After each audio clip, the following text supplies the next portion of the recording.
Okay, guys, and hopefully some gals. Here we are at episode 47. And Kim and I are continuing to pack up our house, getting ready for a big move that we hope it happens before Thanksgiving. Anyway, a couple of things.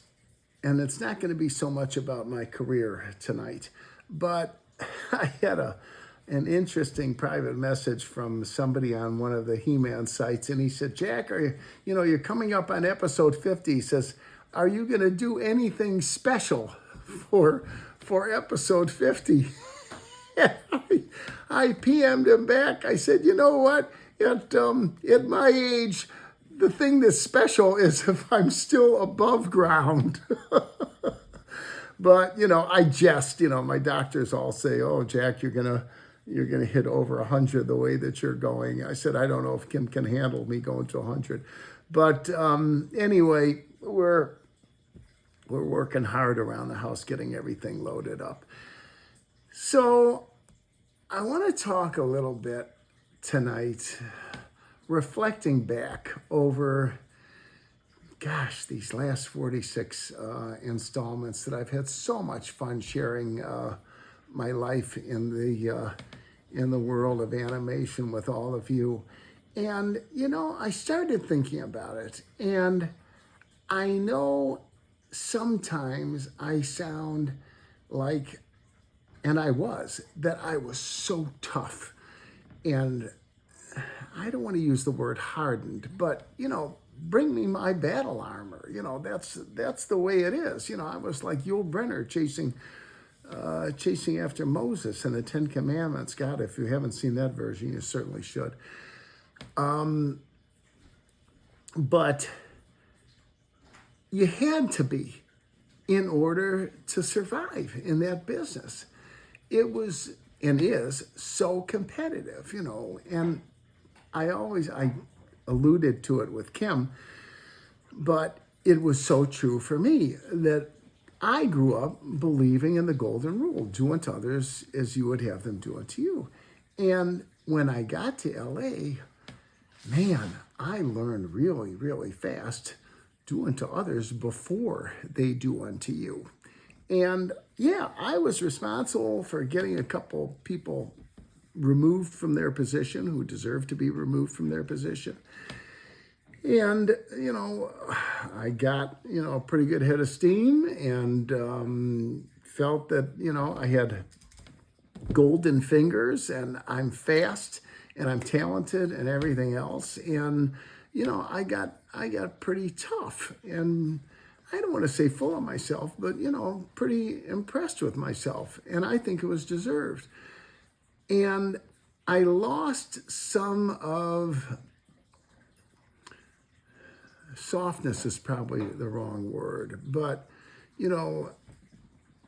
I got very edgy when I was living in Los Angeles. It's dog eat dog out there. And when I got terminated from DIC, boy, that was like a gut check, and I told you, Dale Dye said, "Wow, here you're throwing a party and you're the guy that just got fired." And I said, "Dale, Warriors Incorporated," he was getting ready to go on Band of Brothers, no, not Band of Brothers, think Casualties of War. I said, "Why shouldn't I be happy for you? Just because I'm having a problem, it has nothing to do. Life isn't a zero-sum game." And he said, "Boy, you're quite a guy." Guy that repossessed my BMW the week before that said the same thing when I told him where the keys were. But it gave me a gut check. And, two things happened that softened me a little bit. The first was when Andy Hayward came into my office after I sent him that memo, thanking him for everything he did after he terminated me. And he looked at me and opened my door and he said, "That was class." And 2 weeks later, he got me assignments to work on Super Mario Brothers. Boy, everybody says Andy Hayward is a tough SOB.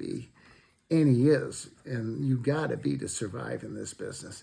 But to do that, to reach out to somebody that you terminated and give them a lifeline, it touched me deeply, okay? And it kind of took my edge off of me a little bit.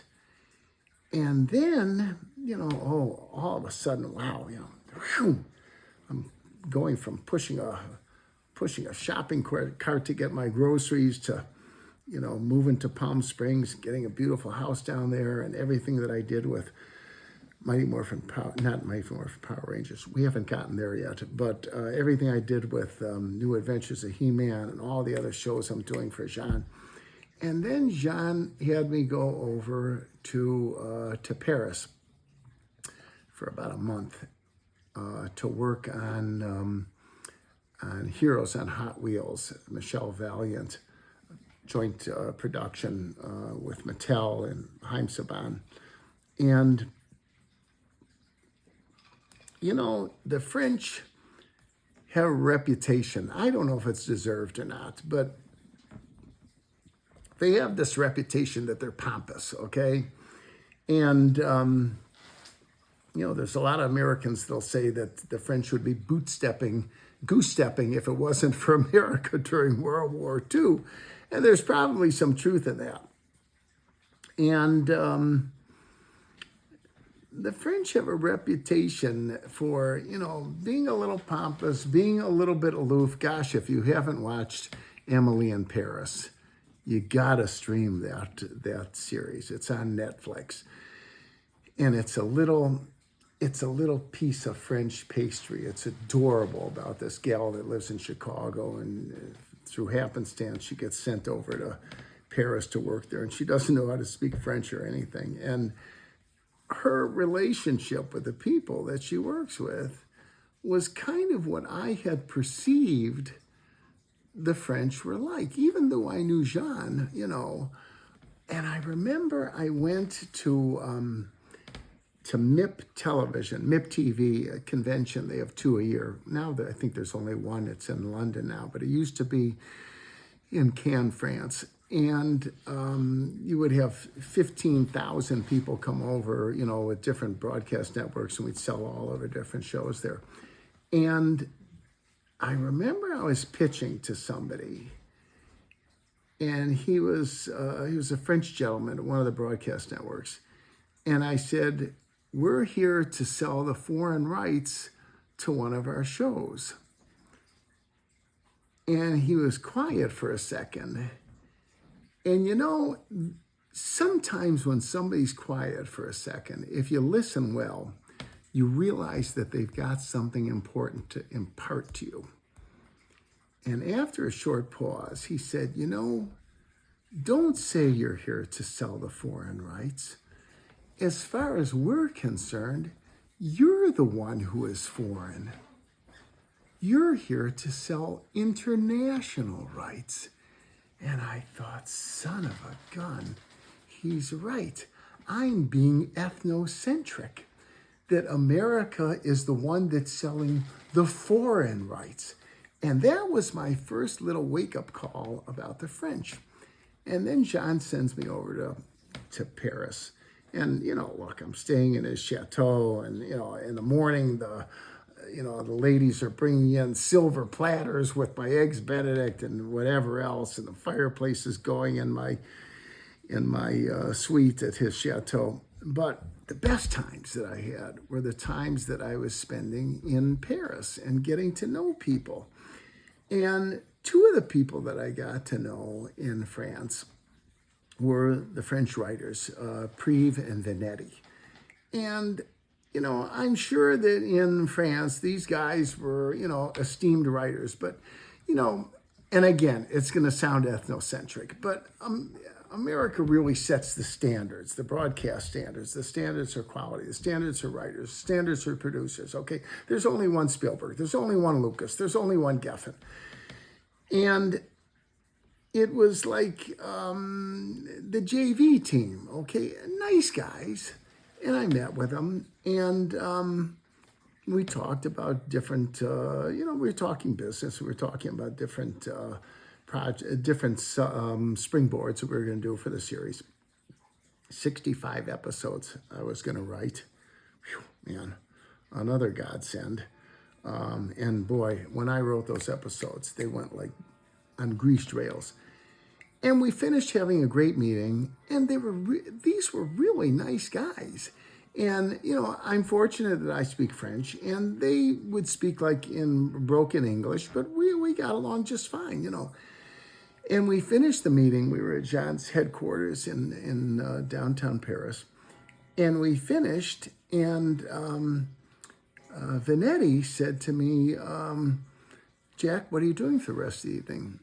And I said, well, I'm going to get started writing on the springboards and the scripts and everything. And in French, he says, why don't you take the evening off and come with us? And I said, well, okay. And, closed up my little laptop, and we went out to some little brasserie that was owned by a mom and pop with, oh my God, food, my God, the smallest restaurant in Paris is better than the best 4-star French restaurant in America, okay? We had a meal that was like to die for. And we finished, and I said, well, thank you for a wonderful evening, guys. And they said, no, the evening's just begun. You're going to come back with us to our apartment. I said, okay. So we go through these winding streets in Paris. It's about 11 o'clock at night. And we walk up like 3 floors, and they got this great apartment. It's like overlooking the Seine, in the distance there's Notre Dame.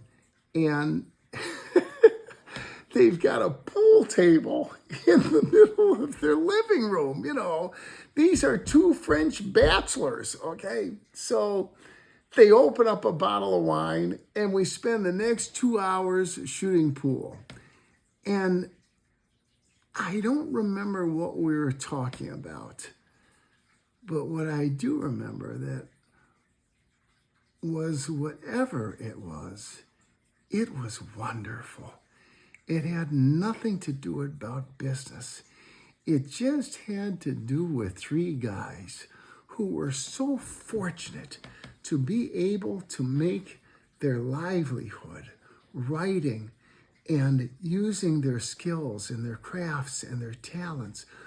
We were divided by an ocean and 2 languages, and yet we had so much in common. And it gave me a new understanding. There's a wonderful organization called Doctors Without Borders, okay? Médecins Sans Border, I can't remember exactly. But that's what it was like. We were writers without borders.